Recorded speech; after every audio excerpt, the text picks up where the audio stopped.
I am coming.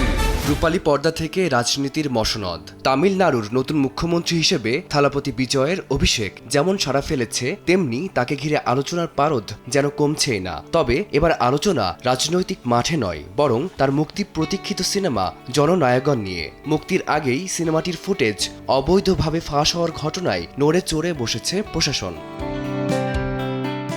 গত ৩ April ইন্টারনেটে অবৈধভাবে ছড়িয়ে পড়ে জননায়কনের গুরুত্বপূর্ণ কিছু অংশ। বিষয়টি নজরে আসতেই তদন্তে নামে সাইবার ক্রাইম বিভাগ। প্রথমে ৯ জনকে গ্রেফতার করা হলেও তদন্তের জাল ছড়ায় সিনেমার অন্দরমহল পর্যন্ত। এরই ধারাবাহিকতায় এবার গ্রেফতার করা হয়েছে সিনেমার সহকারী সম্পাদক প্রশান্ত, সেলভাম এবং বালাকৃষ্ণনকে। ফোটানোর ঝামেলা ছাড়াই নিরাপদ পানির জন্য ঘরে আনুন পিওরিট। কল করুন 16627।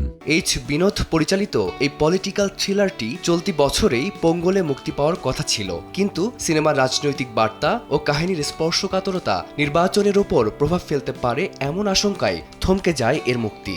এরপর মার্চ মাসে কমিটির এক সদস্য অসুস্থ হয়ে পড়ায় শেষ মুহূর্তের প্রদর্শনীও বাতিল হয়, যা সিনেমাটিকে ঠেলে দিয়েছিল চরম অনিশ্চয়তায়। এদিকে রাজনৈতিক ও পেশাগত জীবনের পাশাপাশি বিজয়ের ব্যক্তিগত জীবন নিয়েও চলছে জোর গুঞ্জন। বিশেষ করে অভিনেত্রী তৃষা কৃষ্ণানের সাথে তার সমীকরণ এখন টক অফ দ্য টাউন।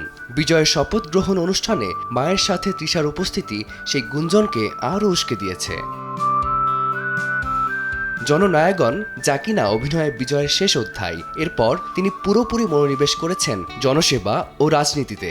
এখন দেখার বিষয় আইনি জটিলতা আর পাইরেসির বেড়াজাল পেরিয়ে জননায়কন কবে নাগাদ আলোর মুখ দেখে এবং বক্স অফিসে কেমন ঝড় তোলে। ফারদিন মাঝার, সময় সংবাদ।